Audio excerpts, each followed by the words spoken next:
Bon, si tu sens en ce moment que tu te négliges un petit peu, que tu te laisses un peu aller, que tu te traites pas hyper bien, que tu as des énergies qui descendent, j'ai l'honneur de t'annoncer cette super bonne nouvelle, c'est le moment de romantiser ta vie. Moi, quand je suis partie en voyage solo pendant 6 mois, j'avais clairement pas le choix que de romantiser ma vie parce que il y avait plein de moments où je me laissais aller. Du coup, j'ai fini par me trouver des petites techniques. Donc laisse-moi te raconter tout ce que je faisais pour que tu t'en inspires et que ta vie devienne comme un petit conte de fées si en ce moment tu la trouves un petit peu boring. Bon, d'abord on va essayer de s'imaginer une situation. Imagine que t'es chez toi, t'es pépouze, t'es en train de travailler depuis ton lit, t'es en pyjama, t'as les cheveux en pétard et là d'un coup, l'un de tes plus grands crushs ou en tout cas quelqu'un qui te plaît vraiment t'envoie un message pour te dire est-ce que c'est ok que je vienne chez toi dans 5 minutes chrono, montre en main. Bon déjà pas hyper cool de prévenir à la dernière minute, merci bien. Mais imaginons que la situation se passe, est-ce que à ce moment-là, t'aurais pas envie de te pimper comme jamais, de bien t'habiller, d'être hyper présentable et de faire en sorte que quelque part ton intérieur soit accueillant. Et puis même à l'intérieur de toi en fait, que ton mindset soit hyper rayonnant pour cette personne au moment où tu l'accueilleras. Souvent, bien évidemment, la réponse est bien sûr que j'ai envie de faire tout ça. Mais du coup, ma question est pourquoi est-ce que tu ne fais pas ça quand il s'agit de toi, par rapport à toi-même? Enfin, t'as sûrement des très bonnes raisons, mais tout ce que ça montre à ton cerveau, c'est que quand il s'agit de toi, tu ne mérites pas toute cette attention en fait. Comme si il fallait forcément qu'il y ait une situation extérieure ou qu'il y ait quelqu'un qui arrive dans ta vie ou dans ton quotidien, dans ta journée, pour avoir une raison de te pimper. Sinon, bah ça n'en vaut pas la peine. Mais du coup, est-ce que ça veut dire que tu n'en vaux pas la peine? Pourquoi est-ce qu'on attend qu'il y ait quelqu'un pour bien se traiter? Pourquoi est-ce que on ne ferait pas la personne que nous sommes aujourd'hui dans notre quotidien, tous les jours, notre plus beau crush en fait? Aujourd'hui, je vais te partager tout ce que je fais pour romantiser ma vie, même quand je suis au plus bas, que je suis pas au top. Et tu verras que tu n'auras plus jamais envie de te traiter comme avant, ou en tout cas de revenir dans certains schémas nocifs. T'auras qu'une envie, c'est de t'inviter dans ta propre vie, comme si tu étais la personne la plus respectable et la plus précieuse que tu possèdes, et ce qui est clairement le cas, hein, en vrai. D'abord, on va parler des techniques que tu peux mettre en place pour, premièrement, te rappeler de romantiser ta vie, parce que parfois c'est un petit peu compliqué de se souvenir de romantiser sa vie. On peut revenir dans certaines habitudes. Et puis ensuite, on va parler des actions que tu peux faire pour vraiment la romantiser. Une fois que des choses t'ont rappelé de la romantiser, comment est-ce que maintenant tu peux la romantiser? Donc pour ne jamais oublier de te traiter comme un king ou comme une queen, tu peux par exemple, comme bon rappel, mettre sur ton fond d'écran un mood board avec tous les aspects de ta vie en mode romantisé. Par exemple, un bel appart tout bien rangé, les vêtements qui toi te font te sentir bien, de la belle déco, une photo de bain avec des bougies, les plats parfaits pour toi. Parce que voir ça du coup régulièrement sur ton téléphone te permettra de te rappeler que c'est comme ça que tu aimerais que ton quotidien soit. Donc ça te donnera envie de ranger, de soigner ton environnement, de bien t'habiller, etc. Ensuite, autre astuce pour t'en rappeler, avant de dormir, mets un petit post-it sur la table de nuit près de ton lit avec écrit demain on passe la journée ensemble. Comme si en fait c'était la fameuse personne qui te plaît qui t'avait écrit ce mot. En fait c'est assez malin pour te donner l'impression que chaque jour tu vas passer cette journée-là avec cette personne. Alors qu'en fait il y a personne. Mais au moins ça te donne un peu cette impulsion et cette envie de bien t'apprêter chaque jour. Parce que clairement, au début, romantiser sa vie, ça peut être un petit peu abstrait quand on est seul avec nous-mêmes. Donc avoir l'impression que quelqu'un passera la journée avec nous peut aider, dans les débuts, à romantiser son quotidien. Ensuite, tu n'auras même plus besoin de te mettre dans ces conditions-là ou de te référer à ça, puisque ça te paraîtra totalement naturel de bien te présenter pour toi-même. Bon, une fois que tu as mis des rappels un petit peu partout pour romantiser ta vie, passons maintenant aux actions que tu peux faire pour la romantiser, cette fameuse vie. Déjà, je t'invite à observer les comportements que tu as lorsque tu invites quelqu'un chez toi ou lorsque tu vas voir quelqu'un à l'extérieur. Puis tente de prendre tous ces comportements-là et de les appliquer pour toi dans ta vie. Souvent, tu vas avoir envie de bien t'habiller, de mettre des vêtements qui te donnent confiance en toi, qui te mettent en valeur vraiment. Et ben, tente de faire ça vraiment au quotidien, le plus souvent possible pour toi, et tu verras que à force, tu créeras une plus grande forme de respect envers toi-même. Tu peux aussi te mettre à faire le tri dans tes vêtements, garder que ceux qui te font vraiment te sentir bien pour éviter de retomber dans cette facilité de oh vas-y je prends le premier vêtement que je vois sous la main, parce que petit rappel, ce n'est clairement pas ce que tu fais quand tu invites des gens chez toi ou lorsque tu sors dehors pour voir du monde. Tu sélectionnes plutôt le meilleur outfit de toute ta garde-robe Alors comment est-ce que toi, tu pourrais faire en sorte que chaque jour, pour te sentir bien, tu ne prennes pas un vêtement au pif comme ça? Donc déjà, si tu fais ça, c'est très très cool.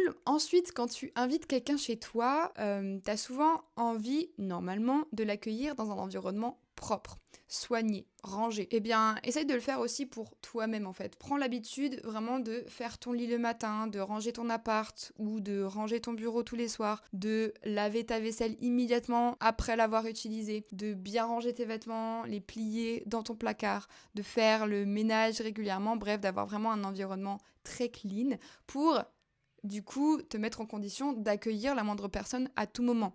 Sauf qu'en fait, cette moindre personne, c'est toi-même. Et tu mérites cette attention-là. Parce que tu es bel et bien un invité pour toi-même qui mérite, du coup, d'être dans un bel environnement et un environnement bien propre. Pareil pour lorsque tu fais la cuisine, prends le temps de te préparer des bons petits plats, comme si tu invitais quelqu'un à dîner chez toi. Aime le fait en fait de mettre de la lenteur dans le processus, prépare bien la table, dresse la table, au lieu de juste choper un truc dans ton frigo en deux parce que t'as la flemme de te préparer quelque chose et que ton ventre gronde qu'il a faim, essaye vraiment de prendre le temps. En fait, crée un bel espace pour que chaque moment de ta vie devienne beaucoup plus esthétique, comme si c'était un mood board Pinterest. Fais-toi vraiment des petits moments comme ça, des rituels, des bons petits bains le soir, des soirées cocooning avec une mise en scène, avec des bougies, comme si tu faisais ça pour une occasion spéciale. Même les soirs, peut-être de pleine lune. Trouve des occasions en fait, de célébrer des trucs. Des soirs de pleine lune, de nouvelle lune, tu peux créer des soirées gratitude avec des belles intentions pour le mois suivant, etc. Tu peux le faire par exemple dans ton bubule. Bref, vraiment fais en sorte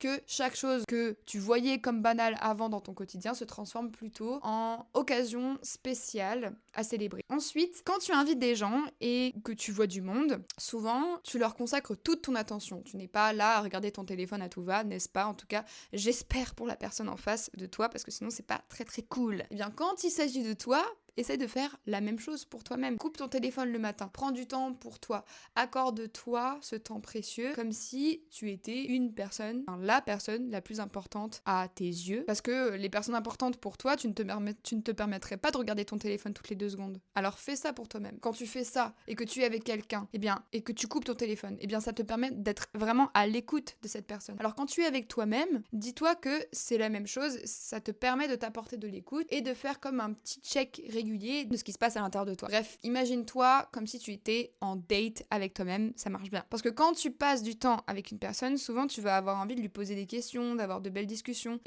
Le fait de le faire aussi avec toi-même, c'est vraiment une belle forme de respect que tu t'accordes en t'accordant des moments de discussion, pas forcément en parlant à voix haute, mais peut-être à travers le journaling, etc. Tu renvoies vraiment le fait que tu es quelqu'un d'aussi important qui mérite aussi cette attention. Tu es quelqu'un qui mérite d'avoir cet espace-là. Moi perso, ce que je fais, c'est que j'aime bien avoir comme des moments de check avec moi-même où j'ai des rendez-vous le matin, le soir, en fin de semaine et en fin du mois. Et je m'aide de l'outil Bubule, le Bubule que j'ai créé. Je te donne les infos en barre d'infos.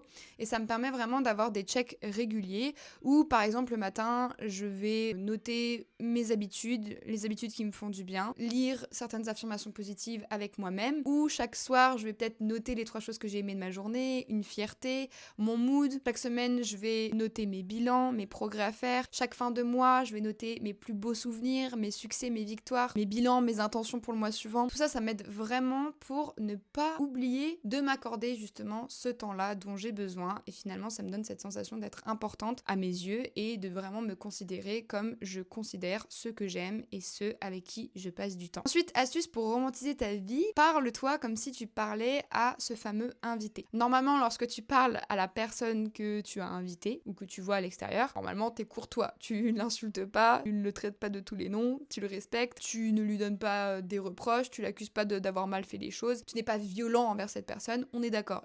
Pourquoi est-ce que parfois tu le fais avec toi-même? Si tu fais ça, au bout d'un moment, la personne, on est d'accord que tu la fais fuir. Sauf que le truc, c'est que entre toi et toi-même, tu ne peux pas vraiment fuir lorsque tu te dis des choses pas cool sur toi. Alors essaie vraiment d'inverser tout ça. Inverse-moi bien comme il faut cette espèce de tendance à t'auto-critiquer et la même mentalité quand il s'agit de toi. En gros, parle-toi bien, respecte-toi. Par exemple, lorsque tu te victimises, essaye de t'apporter de l'amour, du réconfort en étant comme un parent pour toi-même. Prends le réflexe de regarder à l'intérieur de toi les messages cachés et apporte-toi ce dont tu as besoin parce que romantiser sa vie, ce n'est pas forcément que dans le fait d'apporter des changements extérieurs, mais c'est aussi et surtout dans le fait d'apporter des changements à l'intérieur de soi. Donc pour ça, moi personnellement, je te conseille de faire de la méditation, de pratiquer le journaling parce que ça va te permettre d'observer régulièrement les croyances que tu as sur toi, les pensées négatives, ces schémas qui reviennent systématiquement et faire cette observation grâce à ces pratiques, grâce à ces outils, ça va vraiment te permettre de petit à petit changer et évoluer comme un bon petit Pokémon. Souvent tes pensées négatives ou tes croyances limitantes viennent d'événements que tu as déjà vécu, ça va te trigger, il y a des choses qui vont revenir, c'est souvent des choses qui viennent de l'enfance. Alors essaie de te dire que lorsque tu ressens ces choses, au lieu de t'identifier à ça, de partir au quart de tour, rentrer dans un tourbillon négatif, eh bien demande-toi plutôt comment est-ce que tu pourrais devenir la maman ou le papa de cet enfant intérieur qui ne demande qu'à être aimé et qui t'envoie comme des signaux ou des appels à l'aide pour que tu considères enfin ses besoins. Comment est-ce que tu pourrais répondre à ses besoins intérieurs et prendre soin de ton petit baby? Peut-être que tu pourrais commencer par romantiser ta vie, justement. Parce que romantiser sa vie, c'est bien plus que simplement ranger son bureau. Ça va bien au-delà de ça. Quand tu romantises ta vie, ce que ça fait, c'est que ça envoie un message à ton enfant intérieur qu'il est assez, qu'il mérite d'être aimé, qu'il mérite d'être bien traité, d'être vu, d'être entendu et qu'il mérite de vivre dans un environnement serein, dans un environnement propre à l'extérieur comme à l'intérieur. Et alors ce petit enfant plein d'insécurité va du coup de moins en moins se manifester, de moins en moins te pourrir avec ses pensées et ses croyances limitantes. Ça fera des vacances. D'ailleurs, tu pourrais même tenir comme une petite boîte de secours émotionnel pour les moments où tu as besoin d'être là pour cet enfant. Tu peux te créer une playlist réconfort, t'écrire des mots doux, te faire des audios pour les fois où tu ne vas pas hyper bien ou te faire des sessions auto-câlins. Trouve des trucs qui te correspondent. Voilà, donc en conclusion, romantiser sa vie, ça va bien plus loin qu'on ne le pense. C'est plutôt une posture de respect envers soi-même qui nous montre que oui, on mérite le beau, on mérite de l'amour, même s'il vient de nous-mêmes et surtout s'il vient de nous-mêmes finalement. Et plus tu te traites comme une queen, comme un king, plus tu romantises ta vie, plus ta vie s'aligne avec cette énergie. Alors n'oublie pas de régulièrement te demander si je devais voir quelqu'un que j'apprécie énormément d'un coup là, à la minute qui arrive, qu'est-ce que je changerais? Comment est-ce que j'aurais envie de me traiter? Comment est-ce que j'aurais envie de m'apprêter? Finalement, fais en sorte que plus le temps passe, plus cette personne, ce soit toi. Voilà. En tout cas, si cette vidéo t'a parlé, dis-moi en commentaire quelle est ta façon préférée de romantiser ta vie. Et puis, on se retrouve très vite pour une prochaine vidéo. Plein de bisous!